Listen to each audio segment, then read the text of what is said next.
Authentica Qualità, qualité authentique. 9h, 11h, Europe 1 Culture Média. Pascal Clark. Qui sera le prochain ou la prochaine président ou présidente de France Télévisions? 8 candidats ont été retenus par le Conseil supérieur de l'audiovisuel, dont la sortante Delphine Ernotte. Audition lundi et mardi prochain, décision attendue avant le vendredi suivant, c'est-à-dire le 24 juillet. Et finalement, c'est un mandat de 5 ans et non de 2, comme le prévoyait la loi sur l'audiovisuel, aujourd'hui aux oubliettes. Culture Média étudie ce matin ces 8 candidatures, forces et faiblesses, et se risque même à quelques pronostics, car nous sommes joueurs. Bonjour Enguerrand-Renaud. Bonjour. Vous êtes avec le micro, on va bien vous entendre dans une seconde. Vous êtes rédacteur en chef médias et technologie au Figaro. Est-ce que vous avouez des surprises dans la liste des candidats révélés hier après-midi ou... Oui, une. Oui, une, c'est Jean-Paul Philippot, qui est le patron de la RTBF, qui vient d'être reconduit à la tête de la RTBF. Ça fait 18 ans qu'il dirige cette radio-télévision belge. Et puis, il a toujours dit qu'il n'irait pas à France Télévisions. Et puis, là, il s'est dit, écoutez, c'est un défi personnel, j'ai 60 ans. Et si je ne le fais pas, je le regretterai. C'est un peu celui qui va un peu changer la donne. Oui, en plus, je vous ai lu ce matin dans le Figaro, vous écrivez que si, d'aventure, il est élu à la présidence de France Télé, il gardera la tête de la RTBF. S'il n'est pas élu à France Télévisions, il garde RTBF. J'ai mangé un mot alors. Oui, s'il n'est pas élu. À vos côtés, Delphine Soulas-Gesson, bonjour. Bonjour. Vous êtes journaliste média à Stratégie. Même question, la liste était attendue ou y a-t-il certains candidats que vous n'avez pas vu venir? En tout cas, ceux qui étaient attendus sont là. Christopher Baldelli, qui n'avait jamais confirmé qu'il serait candidat, a effectivement déposé un dossier. C'est le gros challenger de Delphine Ernotte.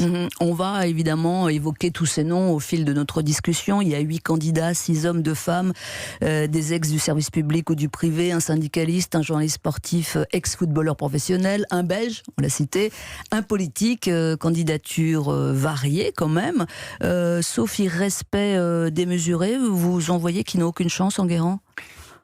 Beaucoup. on va faire à l'inverse. On va recentrer. Il me semble que et beaucoup de mes confrères ont titré. Il y aura un duel entre Delphine Ernotte et Christopher Baldelli. Et puis, je vous dis, Jean-Paul Philippot s'est invité. C'est quelqu'un qui est très respecté et surtout. Ce sont les 3 que vous retenez. Oui, alors. voilà. Surtout, Jean-Paul Philippot, il avait fait un rapport. Il avait fait qui avait été repris par beaucoup de monde en France pour dire ce qu'il fallait faire de l'audiovisuel public.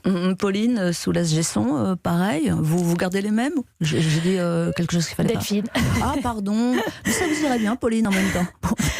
En tout cas, le CSA a rendu en début d'année un rapport validant le bilan de Delphine Ernotte. Donc ce serait un peu un désaveu de finalement ne pas la reconduire, alors qu'en début d'année, ils étaient satisfaits de son bilan. Donc, oui, mais si on laisse un petit suspense, effectivement, c'est la question qui se pose, stop ou encore pour Delphine Ernotte, mais il se trouve qu'il y a d'autres candidats quand même, donc qui sont les plus sérieux? Vous avez les mêmes qu'Enguerrand-Renaud? Christopher Baldelli est un candidat de taille, c'est quand même un ancien directeur général de France 2, il connaît le service public, après il est parti sur M6, sur les radios RTL. En tout cas, il a dans son projet, il a un certain nombre de priorités, comme de s'adresser aux jeunes sur l'antenne et pas seulement sur le numérique. Delphine Ernotte a eu tendance à un peu cantonner au numérique les formats à destination des jeunes. Lui dit il faut en mettre sur l'antenne, y compris avec des fictions à destination des adolescents. Donc dans son projet, il essaye vraiment de se démarquer de Delphine Ernotte. À vous entendre quand même, votre sous-pensée, on a l'impression que c'est joué et qu'il n'y a pas beaucoup de suspense Enguerrand-Renaud. Est-ce qu'il y a du suspense ou alors on peut dire que c'est quasiment joué? Non, le CSA nous réserve toujours des surprises et on les attend. Pas tant que ça, si. Oui, alors si on regarde, et c'est intéressant parce qu'on va faire comme l'élection du pape, on va regarder qui vote. Normalement, il y a 7 membres dans le collège. Là, il y en aura que 6 puisque un des membres du collège, Hervé Gottschalk, se déporte, comme on dit, c'est-à-dire qu'il ne votera pas. Donc il en reste 6. Je ne sais pas. Ah ouais, parce qu'il est peut-être trop proche du dossier, non? Oui, voilà, c'est ça, trop proche d'un ou une candidate. Donc il n'y en aura que 6. Chiffre pair, pas pratique. Exactement, chiffre pair, pas pratique. 6, on peut... Alors après, c'est des pronostics qui n'engagent que moi.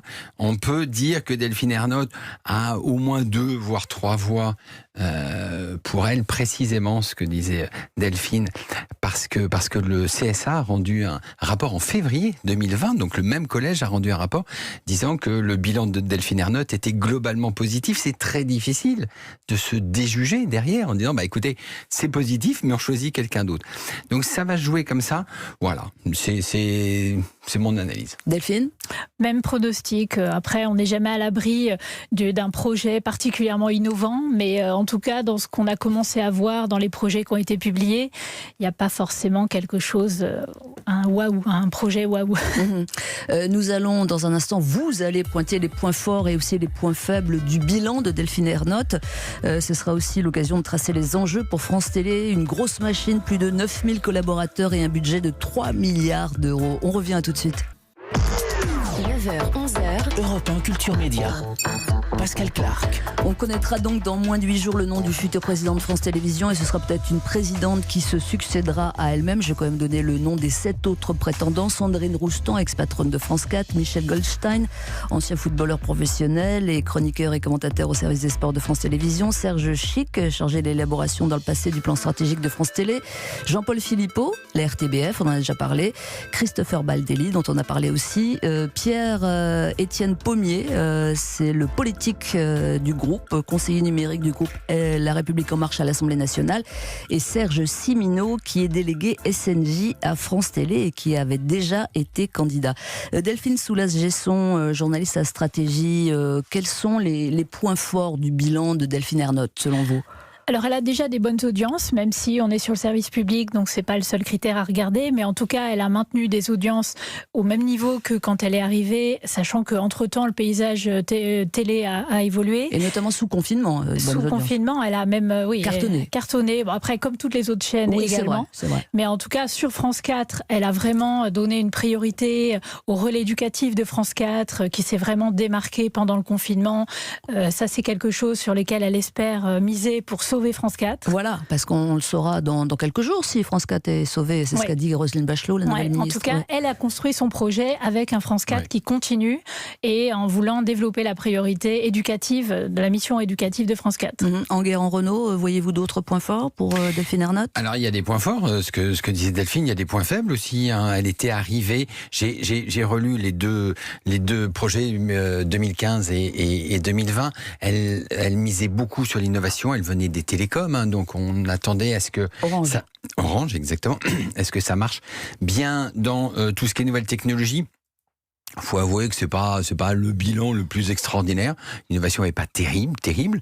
Ils ont une plateforme à la fois gratuite, France.tv, que pas la meilleure, et puis ils ont une plateforme technique qui devrait se lancer en payant avec TF1 et M6, mais là ils ont pris la technologie de M6 qui est meilleure que la technologie de France Télévisions. Donc pas terrible de ce côté-là. Deuxième point qu'il va falloir regarder, parce que ça va être important. Elle avait bien géré les finances. Compte à l'équilibre. Exactement, compte à l'équilibre, jusqu'à aujourd'hui et le Covid. Et là, il va y avoir des problèmes. C'est-à-dire que France Télévisions devrait perdre 50 millions d'euros en 2020 et 2021 encore plus.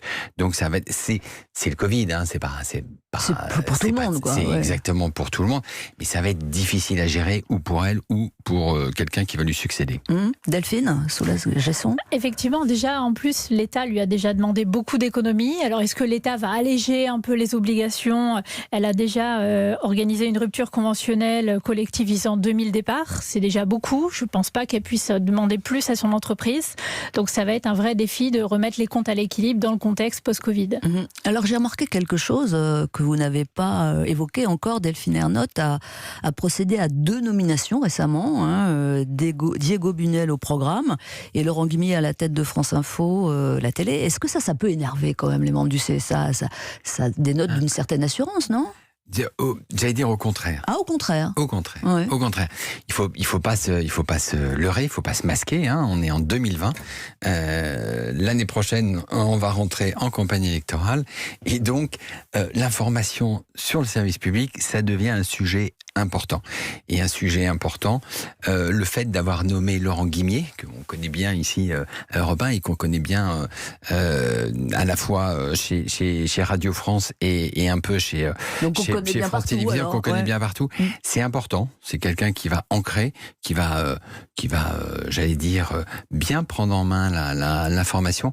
Et donc ça, c'est important. Donc de façon politique, si je vous comprends bien. Non, pas de vous façon avez politique, commencé en disant c'est bientôt la présidentielle.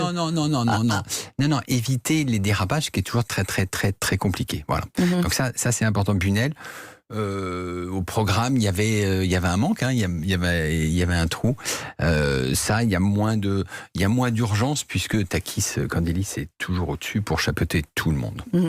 Delphine, on va dire quelques mots quand même du challenger, hein, puisque si je vous écoute, il y a un challenger qui s'appelle Christopher Baldelli. Quels sont ses atouts ?